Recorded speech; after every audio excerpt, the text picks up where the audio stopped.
গত কয়েকদিনের মতো ভিসির পদত্যাগের এক দফা দাবিতে অনশন বিক্ষোভ চলমান রেখেছেন শিক্ষার্থীরা। বিকেলে সাদা কাপড় মাথায় বেঁধে কাঁধে প্রতীকী কাফন নিয়ে মিছিলে নামেন তারা।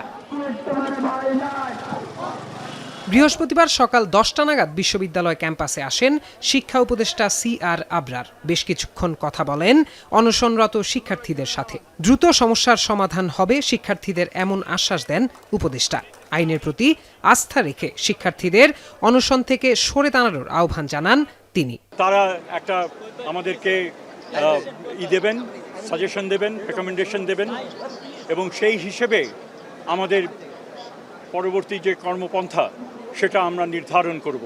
তারা চাইছে এখনই আমরা কোনো ঘোষণা দেই যার মাধ্যমে তারা যেন অনশন শেষ করতে পারে। আমি তাদেরকে বোঝাতে চেষ্টা করেছি যে আইনের কিছু বিষয় রয়েছে, আমরা যাই করি না কেন সেটা আইন দ্বারা নির্দিষ্ট হতে হবে। বান্ডেল থাকলে প্রতি সেনমানিতে টাকা বাঁচবে।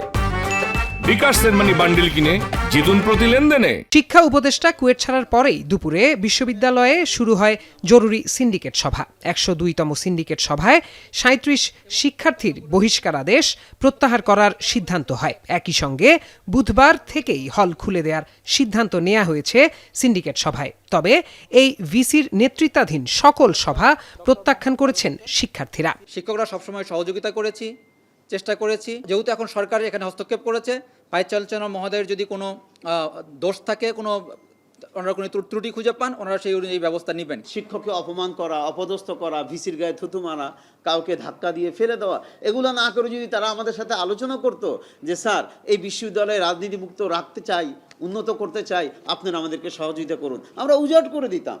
এর আগে সংকট সমাধানে দিনভর কুয়েটের শিক্ষার্থী ও শিক্ষকদের সাথে আলোচনা করেন ইউজিসির 3 সদস্যের প্রতিনিধি দল। দ্রুতই তদন্ত প্রতিবেদন জমা দেওয়া হবে বলে জানান দলটির আহ্বায়ক। আমাদের একটা খুব তিক্ত স্মৃতি আছে সাস্ট নিয়ে। এভাবেই কমিটমেন্ট দিয়েছিল শিক্ষকেরা এবং স্বনামধন্য মানুষেরা, শেষ পর্যন্ত সেটা সমাধান কিন্তু করেননি, যার ফলে একটা সামগ্রিক অনাস্থা আছে। শিক্ষার্থীদের স্বার্থটাকে কেন্দ্রে রেখেই আমরা একটা সুষ্ঠু সমাধান দিতে, কিন্তু এটা একটা প্রক্রিয়ার মধ্য দিয়ে না গেলে প্রতিষ্ঠানের ডিগনিটিটা রক্ষা করা যায় না। কুয়েটের বর্তমান পরিস্থিতি নিয়ে সম্মেলন করেছে বিশ্ববিদ্যালয়ের শিক্ষক সমিতি। শিক্ষকদের নানাভাবে লাঞ্ছিত করার ঘটনায় প্রতিবাদ জানান তারা। তবে শিক্ষকদের বক্তব্যে ক্ষোভ প্রকাশ করেছেন সাধারণ শিক্ষার্থীরা। এখনো পর্যন্ত শিক্ষার্থীরা তাদের এক দফাতে অনড় রয়েছেন। অনশনে 3 দিন ধরে না খেয়ে থাকার কারণে একের পর এক অসুস্থ হচ্ছেন অনশনরত শিক্ষার্থীরা। সকালে 4 জনকে নেওয়া হয়েছে মেডিকেল সেন্টারে। এ নিয়ে অসুস্থ হয়ে অনশন স্থান ছাড়তে হয়েছে 9 জনকে। দাবি আদায় না হওয়া পর্যন্ত অনশন চালিয়ে যাওয়ার হুঁশিয়ারি বাকিদের।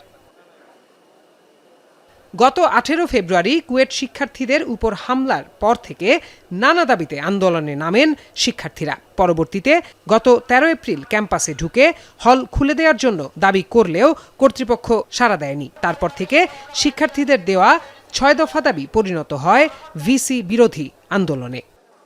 এখন খুলনা।